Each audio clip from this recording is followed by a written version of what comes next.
वहां भी भाई आवेश की पूरी टीम बड़े मजबूत तरीके से हमारा सहयोग किए हुए थी।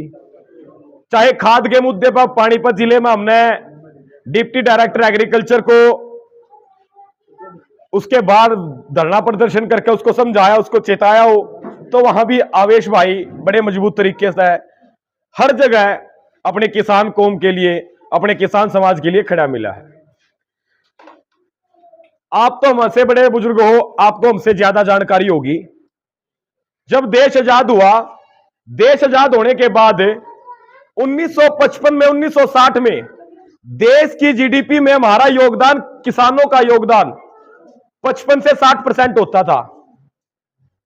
जो किसानों का जीडीपी में योगदान 55 से 60% होता था, जो जो देश की आजादी के बाद हमने इस देश में संघर्ष करके देश के खजाने को भरने का काम किया, पूरे देश के लोगों को अन्न उगा के दिया, और उसके बाद हमारा योगदान जीडीपी में घटता गया और आज हम 18% पे आके रुक गए हैं। हम सरकारों से एक बात कहते हैं, जब सरकार बजट बनाती है, या तो सरकार बजट देश की जनसंख्या के हिसाब से बनाए। भाई देश में 60% किसान परिवार हैं, तो भाई बजट में हमारा हिस्सा 60% होना चाहिए। या देश की जीडीपी में हमारा परसेंट योगदान हमारा 18% का है, तो भाई 18% हमारा हिस्सा दे दो। लेकिन हर बार की तरह देश की सरकारें देश के किसानों के साथ धोखा करने का काम करती है। हर बार की तरह वही 2%, 2.5% का योगदान देके और बड़ी बड़ी घोषणाएं करती है, देखिए जी देश के किसानों के लिए ये कर दिया, देश के किसानों के लिए वो कर दिया। हाल ही में आपने सुना होगा, अभी जो बजट आया था उसमें जो केसीसी किसान क्रेडिट कार्ड, जो बैंक से लोन मिलता है, सरकार ने एक बड़ी उपलब्धियां दी कि जो लोन हमें 3 लाख रुपए का मिलता था, अब वो 5 लाख रुपया कर दिया। बस इतनी सी हमारी उपलब्धि सरकार ने दी है। एक बार लोन लेने के बाद चाहे आप 10 एकड़ के जमींदार हो, 15 एकड़ के जमींदार हो, लोन भरा नहीं जाता, क्योंकि हमारी फसलों के भाव तय करने वाली जो सरकार है, जो सरकार की बनाई हुई एजेंसी है, वो देश के किसानों के साथ धोखा करती है। बहुत सारे साथी होंगे, हमारे युवा भाई भी हैं, बहुत सारे हैं, किसी को मुश्किल से मुश्किल देश के 10% लोगों को इतना पता होगा कि जो देश में किसानों की फसलों के भाव तय करती है उस संस्था का नाम क्या है, और वो संस्था किस पैमाने पे हमारी फसलों के भाव तय करती है। सरकार ने 5 व्यक्तियों का एक समूह, एक संगठन बना के, जिसका नाम CACP है, commission for agriculture cost and price, जो किसानों की फसलों के भाव तय करती है। सरकार ने उसको 3 फॉर्मूले दे रखे हैं, एक है A2 फॉर्मूला, एक है A2+FL फॉर्मूला, और एक है स्वामीनाथन आयोग की रिपोर्ट C2+ 50% लाभकारी का फॉर्मूला। A2 फॉर्मूले में जो आप घर अपने नगद खर्च करे हैं उसको गिना जाता है, और A2+FL में जो नगद खर्च के साथ साथ है, जो आप अपनी मजदूरी खेत में करें अपने खेत में, तो उसको साथ में जोड़ के दिया जाए है। और स्वामीनाथन आयोग की रिपोर्ट यह बात कह है कि जिस जमीन ने अगर आप नहीं बोले किसी भाई तक दूसरे तक ठेके पे दे हैं, तो 50,000 60,000 रुपए का जो रेट है, कम से कम किसान को उसकी फसल में मिलकर, उसकी फसल में जुड़ के मिलना चाहिए। जो आपने ट्रैक्टर लिया 10 लाख रुपए का, 1 साल बाद वो 8 लाख रुपया का रह जाए है, तो वो जो 2 लाख रुपए का घाटा है वो भी तो किसान ने उसका कम से कम मिलना चाहिए। तो सरकार हमें आज जो MSP दे रही है वो A2+FL फॉर्मूले पे 50% ऊपर रख कर दे रही है। सरकार कह रही है कि हम 24 फसलों पे MSP दे रहे हैं, लेकिन जब सरकार तक हम बातचीत कर रहे हैं कि CACP तो सेंटर लेवल पर काम कर रही है, राज्य सरकार को अधिकार ही नहीं। देश में फसलों की भाव तय करने वाली केंद्र सरकार है, तो राज्य सरकार किस आधार पर यह कह रही है कि हम 24 की 24 फसलों पर MSP दे रहे हैं। और देश में MSP का कोई एक गारंटी कानून नहीं है कि अगर हमारी फसल का भाव सरकार ने, मान लो सरसों का 5950 रुपए है, तो वो सरसों 5950 रुपए बिकेगी। अगर कम बिकी तो आज तक किसी को सजा हुई हो तो आप लोग बता दो। जब भी हम सरकार तक बात कर रहे हैं, देश में 14.5 करोड़ किसान परिवार हैं, आप सब खेती कर रहे हैं, जो अपने को बीज मिलता है, उस बीज की गुणवत्ता को जांचने के लिए, उस बीज की खातिर सीड टेस्टिंग लैब इस देश में कुल 126 है। 14.5 करोड़ किसान परिवारों के लिए बीज की गुणवत्ता जांचने की लैब जो बोल रहे हैं वो 126 है। फर्टिलाइजर क्वालिटी कंट्रोल लैब, जो आप खेत में ये इतना सारा सौदा डाल रहे हैं, यूं नकली ना हुआ है, यूं किसानों को नकली ना मिला है, तो उसके लिए देश में आज तक मात्र 2021 तक का डेटा अपने पास है, कुल 83 लैब है। क्या 83 लैब पूरे देश के किसानों को मिलने वाली खाद दवाइयों का आकलन ठीक कर देगी? नहीं कर सकती। लेकिन हम फिर भी अपने किसान भाइयों को एक बात कहते हैं कि सरकार कोई भी हो, सरकार हमारा शोषण करती आई है और सरकारें हमारा शोषण आज भी कर रही है। आप सबका बड़ा अच्छा योगदान रहा। 378 दिन दिल्ली की सीमाओं पर आंदोलन चला। 378 दिन चले आंदोलन में बहुत सारे साथी सवाल करते हैं क्या मिला। आप हरियाणा का हिस्सा है, हरियाणा में मंडी व्यवस्था काम कर रही है।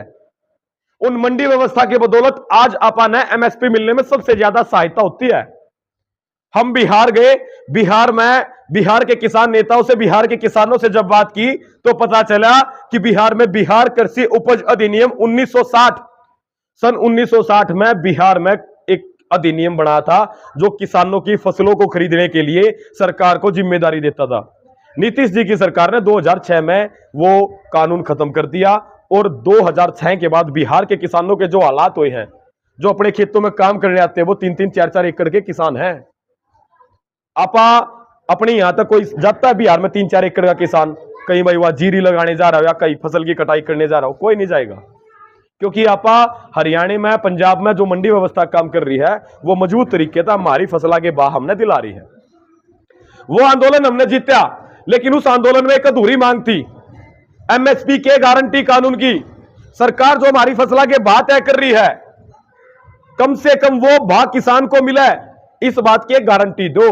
अगर मेरी सरसों का भाव 5950 है, मेरे गेहूं का भाव 2425 है, अगर उससे नीचे कोई खरीदार खरीदता तो उसको सजा दो। हमने सरकार से कभी यह नहीं कहा कि भाई हमारी फसल सारी आप खरीदो, जिसको जरूरत है वो आके खरीदो, लेकिन कम से कम जो किसान की लागत आई है, जिस लागत पर किसान को 10 रुपए बचने हैं, कम से कम वो तो किसान को दो। और सरकार झूठी बात बनाकर कि जी अगर देश के किसानों के लिए एमएसपी का गारंटी कानून बनाया तो 17.5 लाख करोड़ रुपए का देश में वित्तीय घाटा हो जाएगा। आप सब जी किसान हो, आप एक बात बताओ, जो आप फसल उगाते हो कि सारी की सारी फसल आप मंडी में बेच का हो? आप अपने घर पे भी रखते होगे, पशुओं के लिए रखते होगे, अपने 1 साल का स्टॉक भी रखते हो। तो सरकार को जब हमने सारा डेटा दिया, 20-25 हजार करोड़ रुपए का जो खर्च बताया, उसके बारे में विस्तृत जानकारी भी मन्नू भाई देंगे, तो सरकार इस बात को मानने के लिए तैयार थी। लेकिन सरकार ने जो अभी अपना 13 फरवरी 2024 आंदोलन चला था, उस आंदोलन को जब 401वां दिन था तो सरकार ने बातचीत के लिए बुलाए। चंडीगढ़ से जब आप बातचीत करके वापिस लौट रहे थे तो सरकार ने अपने 1650 किसानों को गिरफ्तार कर जेलों में बंद कर दिया।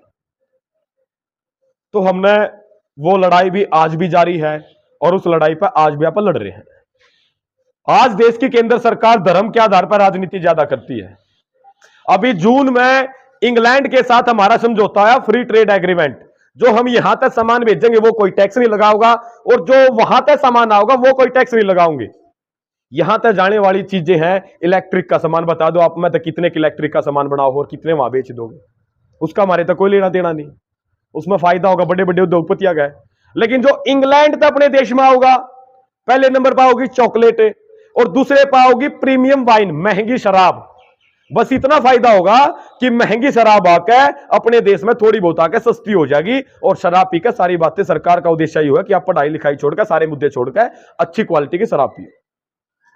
तो इस बात को लेकर चलो ठीक है, हमारा किसानों का काम है लड़ना और सरकार की गलत नीतियों का विरोध करना। उस पर भी अगर आगे बात करा तो सबसे बड़ा आज के दौर में खेती के ऊपर खतरा है कि जो अमेरिका के साथ फ्री ट्रेड एग्रीमेंट होने जा रहा है, अमेरिका के किसान चाहते हैं कि भारत का बाजार उनको मिले। उसके पीछे का भी कारण है, अंतरराष्ट्रीय स्तर पर अमेरिका 3 देशों में सबसे ज्यादा सामान बेचता है। पहला मैक्सिको 30%, दूसरा कनाडा 28% और तीसरा है चीन जिसमें वो 25% अपना सामान बेचता है। लेकिन चीन के साथ उनके जो संबंध खराब हुए, चीन के साथ जो उनकी आज एक माहौल बिगड़ गया उनका आपसी भाईचारे का, तो उसकी वजह से चीन ने उनके सामान लेना बंद कर दिया।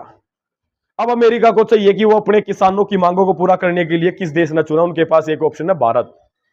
और अमेरिका की सरकार के ऊपर किसानों का दबाव क्यों है, उसके भी पीछे का कारण है क्योंकि जो कैलिफोर्निया है, टेक्सास है, ओहियो है, लावा है, ये जो स्टेट है ये किसानों की संख्या इनमें ज्यादा है और यही फाइनल करते हैं कि अमेरिका का राष्ट्रपति कौन बनेगा। तो अमेरिका की सरकार के ऊपर अमेरिका के किसानों का बहुत बड़ा दबाव।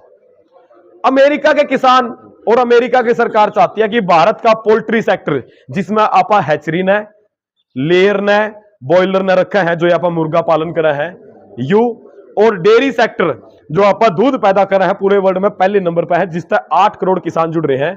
और सोया और मक्के का किसान, मक्के के लिए भारत का बाजार उनके लिए खुला है। अमेरिका में जी 24,000 किसान है कुल जो गाय पालते हैं। एक किसान के पास 250 से लेकर 1500 तक गाय हैं और उनको साल में उनका दूध गाय कम दे रही है ज्यादा दे रही कोई मतलब नहीं हो, अपने किसान को 75 लाख से लेकर 1 करोड़ रुपए तक की सब्सिडी देते हैं। अगर सरकार उनकी मदद कर रही है तो दूध पर उनकी लागत कम है और वो 32 रुपए लीटर में अपने देश में दूध भेजने के लिए तैयार है। भारत में 8 करोड़ किसान डेयरी तक जुड़ रहे हैं और उन 8 करोड़ किसानों के साथ 2 करोड़ लोग वो हैं जो गांव तक दूध लेकर शहर बेच के आते हैं या अपना कुछ प्रोडक्ट बनाकर दूध तक वो अपना काम चला रहे हैं। 10 करोड़ लोगों के रोजगार का सवाल है। 10 करोड़ लोग, इतनी बड़ी आबादी में सरकार बेरोजगार करने के लिए तैयार है सिर्फ अमेरिका के 24,000 किसानों के दबाव में। अमेरिका में दूध से उनका 95% दूध दूसरे देशों में या भेजा जाता है, बेचा जाता है। वो उनसे यूएचटी, चीज और बटर ये सारी चीजें बनाते हैं। उसके बाद पोल्ट्री सेक्टर, आपा मुर्गे खाने वाला भाई कोई अगर खाता होगा तो उसको पता है, आपा यहां लेग पीस खुश होकर खावे हैं। अमेरिका में मुर्गे की छाती खाई जाए, चेस्ट, तो उनके लिए उनका जो लेग पीस है मुर्गे का वो वेस्ट है, क्योंकि वो जो वैक्सीन दे रहे हैं मुर्गे की टांग के थ्रू दिए हैं, तो उनके लिए वो वेस्ट है। और अमेरिका चाहता कि भारत की मार्केट में जो हमारा वेस्ट है वो जाके पड़ जाए। अगर वो वहां आधे रेट में भी आके गिर गया तो भारत का पोल्ट्री सेक्टर बर्बाद है। भारत के 40 लाख किसान जो पोल्ट्री से जुड़े वो बर्बाद हैं। उसके बाद जो मक्के का किसान है, मक्के की जी 70% खपत पोल्ट्री सेक्टर में होती है। 4 करोड़ किसान मक्के के हैं जो देश में मक्का उगाते हैं। अगर यहां पोल्ट्री बर्बाद होगी और अमेरिका का मक्का आएगा तो 4 करोड़ किसान वो बर्बाद होंगे। उसके बाद सोयाबीन का किसान, लगभग 2.5 से 3 करोड़ सोयाबीन का किसान है। अगर सोयाबीन यहां होगी तो वो किसान बर्बाद होंगे। तो हमने सरकार पर दबाव बनाने के लिए, सरकार को उसकी गलत नीतियों के खिलाफ हमने एक पंचायत 10 अगस्त को, जो रोहतक रोड पे नोलथा गांव है, वहां नोलथा गांव पार करते ही नई अनाज मंडी इसराना के नाम से जो अनाज मंडी है उसमें एक 10 अगस्त की पंचायत रखी है, जहां से हम हरियाणा सरकार को मैसेज देंगे और हरियाणा सरकार को चेताएंगे कि अगर हरियाणा सरकार, केंद्र सरकार इन बातों को मानती है तो हम खुल के इस बात का विरोध करेंगे और आंदोलन बड़ा होगा। उसके बाद 25 अगस्त को एक प्रोग्राम दिल्ली के रामलीला मैदान में रखा है। पूरे भारत देश के किसान वहां एक दिन के लिए इकट्ठा होंगे और वहां इकट्ठा होकर वहां केंद्र सरकार को मैसेज भेजेंगे कि गलत समझौता होने पे पूरे देश का किसान केंद्र सरकार के खिलाफ आवाज उठाएगा। हमारा काम अपने मुद्दों पे अपने किसानों भाइयों को जागरूक करना और गलत नीतियों का विरोध करना है। ना हम कभी आपसे, आपने देखा होगा आज तक, ना हम किसी से पैसा मांगने आते, ना हम कभी वोट मांगने आते। हम सिर्फ अपने किसान भाइयों का सहयोग करने आते हैं कि अगर आप 5 आदमी अगर एक गांव से हमारा सहयोग करें, जिस तरीके से आवेश भाई लगा हुआ है बड़े मजबूत तरीके से हर जगह आना जाना, अगर आप लोग इस भाई के हाथ भी मजबूत करते हो तो ये भाई हमारे को मजबूती देता है और उस मजबूती का हमें फायदा मिलता है। अभी हाल ही का एक बापोली का उदाहरण आपको बता दूं कि एक किसान भाई, ये हमारे सतपाल जी हैं आट्टा से और ये हमारे विजेंद्र भाई हैं, ये आए कि भाई एक 20 लाख रुपये कंबाइन कंपनी ने एक गरीब किसान के मार लिए और वो बिल्कुल मरने को तैयार है। हम 1 तारीख को जी गाड़ी में बैठ के पंजाब गए, नाभा, वहां जो हमारे प्रधान थे जोरावर सिंह बलबेड़ा जी, जगदीप जी पटियाला के, उनको बुलाया, कंबाइन कंपनी वाले मालिक से बात की। 20 लाख रुपए कैश जा रहे, 2 अप्रैल 2024 को कंबाइन की आरसी बना के दे रखी, लेकिन आज तक कंबाइन नहीं दी। तो हमने वहां जाकर बात की, भाई तू दे, तो उसने बहुत सारी चतुराई तक बात काटी, फिर भी हमने वो बात सिरे चढ़ाई। बोला जी 10 तारीख को कंबाइन दे दूंगा। 10 को गए तो जी मेरे को टाइम नहीं लगा, कंबाइन अंदर कर दी है और अभी जल्दी से तैयार करके दे दूंगा, 3 दिन का और टाइम दे दो। हमने कहा 3 दिन का तेरी तरफ से, 3 दिन का हमारी तरफ से। 16 को छोड़ 17 तारीख को आएंगे और 17 तारीख को आकर कंबाइन लेके जाएंगे। तो जी सब 17 तारीख को गए तो उस बंदे ने फिर बड़ी चतुराई दिखाई। तो हमारे प्रधान ने कहा कि भैया ऐसा है, देखो टेंट और मोर्चे का खर्चा थारा है, रोटी पानी जो भी थारा लगेगा वो हम देंगे। तो जी उन्होंने वहां 50-60 आदमी बुलाए और 20-30 आदमी हम हो गए, क्योंकि एक मसला उत्तर प्रदेश के बरेली से आ गया और एक मसला पंजाब से ही आ गया और एक मसला बिहार से आ गया। बिहार वालों के 24 लाख थे, जो पंजाब वाले थे उसके 26 थे और उत्तर प्रदेश वाले के 21.5 लाख रुपए थे और 20 लाख हमारे थे। हम जी वहां बैठ गए, धरना लगा गए, टेंट लगा दिया। वो आए, उसके रिश्तेदार आए, भाई ये गलत है। भाई गलत तो ये भी है कि भाई इस बंदे के 1.5 साल पहले कंबाइन के पैसे आ रहे हैं और आज तक कंबाइन नहीं मिली। 1,80,000 रुपए किसके घर से भर लिए? बैंक में ये दूसरी किस्त आ गई, डिफॉल्टर हो गया, अब तो कंबाइन लेकर जाएंगे जी। तो जी उसने बनाने की बड़ी कोशिश की, हम नहीं माने, उसने हर तरह का लालच भी दिया, प्रधान जी आप ये बोलो आपको क्या चाहिए, अरे भाई हमने नहीं कुछ चाहिए, हमने चाहिए कंबाइन, कंबाइन दे और हम जाएंगे। अगले दिन एसएचओ आ गया जी, उसके रिश्तेदार आ गए, एसएचओ बोला जी मैं जिम्मेदारी लू हूं। भाई तू कौन? अग जी मैं एसएचओ। भाई हमें क्या पता तू एसएचओ है? बोला जी मैं इस एरिया का एसएचओ हूं और मेरी गारंटी ले लो। भाई कल तू प्रशासनिक अधिकारी है, तू बदल गया, तेरे को कहां ढूंढते फिरेंगे पंजाब में। उसके बाद उसका मामा आया जी, बोला जी मैं मौजूद आदमी हूं, मेरी जिम्मेदारी ले लो। भाई हम तो तुझे नहीं जानते, और तुझे नहीं जानते तेरे को कैसे मान ले तू मौजूद आदमी है। बोला जी मैं 60 लाख की गाड़ी ले रहा हूं। भाई तू 60 लाख की गाड़ी ले रहा है ना, एक काम कर 20 लाख रुपए इस किसान भाई के दे दे, राम उठ के चले जाएंगे। तो जी वहां बैठे रहे, शाम ने प्रशासन फिर आ गया, बोला जी बातचीत कर लो, बातचीत करने के लिए तैयार है, बैठो भाई। तो जी जब बातचीत करी, सारा काम कराया, तो 25 लाख रुपए का चेक बापोली के किसान भाई को वहां से दिलवाया, और 1,80,000 रुपए उसकी कंबाइन की किस्त के कैश दिलवाए, और 20 अगस्त को उसने कंबाइन नहीं दी तो उसका चेक लगा लेंगे और उसके बाहर फिर दोबारा पक्का मोर्चा और बड़ा मोर्चा गाड़ का बैठ जाए। तो किसान यूनियनों की ताकत है या, अगर अपने साथ कोई पानीपत भी मसला हो जाए ना, अगर अपने 10 आदमी अच्छे नहीं जान दो तो ये सच्चाई बात है कि हम अपने मसले को नहीं सुलझा सकते।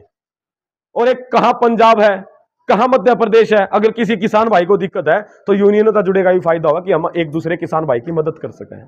और उसका फायदा यह है कि जब आप लोग हमारे साथ जुड़ रहे हो ना, तो पानीपत प्रशासन को पता कि पानीपत के 100 गांव में भाई इनकी इकाई है, 5-5 आदमी इनके साथी हर एक गांव में है, 500 आदमी तो सीधे हो गए, और जरूरत पड़ेगी तो एक आदमी 10 आदमी लिहाज का है, तो 5,000 आदमी हो गए। तो इस चीज में देखते हुए प्रशासन पे भी अपना दबाव किसान यूनियनों का ठीक रहा है। इसलिए हमारी आप लोगों से एक प्रार्थना भी यह है कि 10 अगस्त ने गांव में तो जितने भी ज्यादा से ज्यादा साथी हो उसका पहुंचो, और आवेश जिसा जो भाई इतनी मेहनत कर रहा है, वैसे तो देखो किसान इस गांव में हर कोई है शायद, लेकिन जब खनौरी बॉर्डर पर आंदोलन चला तो यू भाई वहां रुक का आया, जींद जो पंचायत हुई यू भाई वहां गया। तो ये लड़ाई अकेले की तो है नहीं, लेकिन अगर आप इसने पीछे से थोड़ा बहुत सपोर्ट दे दें तो यू भी मजबूत होगा, हम भी मजबूत होंगे। जब आप लोगों ने जरूरत होगी किसी भी खेती किसानी के मुद्दे पर, आप लोग गांव में अगर 5 साथी हमारे साथ है तो हम यू भी विश्वास दिलावे कि जरूरत पड़ने पर 5-6 साथी हम भी आपके साथ आके खड़े हो जाएंगे। ये दिलबाग जी है बिंजोल से, बिंजोल इनका गांव है और बड़े मजबूत साथी हैं अपने। ये नरेश शर्मा जी हैं जुरासी गांव से, जुरासी इनका गांव है और बड़े मजबूत तरीके से किसान आंदोलन में जुड़े हैं और बड़ी अच्छी बातें रखते हैं। अभी मन्नू भाई को तो किसी परिचय के मोहताज नहीं है, मीडिया के सामने सारी जगह किसानों की आवाज को सरकार तक पहुंचाने का काम करते हैं। ये शमशेर भाई हैं डिडवाड़ी गांव से, ये सतपाल भाई हैं हट्टा गांव से, ये विजेंद्र जी हट्टा गांव से, ये भी विजेंद्र जी हट्टा गांव से, और मेरा गांव नोलथा गांव है मनोज। हम अलग अलग गांव से सारे साथी जुड़ के मजबूत तरीके से जब भी हमें जरूरत पड़े तो आप लोग हमारे गांव हमारा अपना परिवार है, इतना मान सम्मान इतना प्यार देते हो, उसके लिए आप सभी का धन्यवाद करते हैं, आप सबका आभार व्यक्त करते हैं, और आपने मेरी बात को सुना उसके लिए भी धन्यवाद। अब भाई अभिमन्यु जी आपके बीच में अपने विचार करें।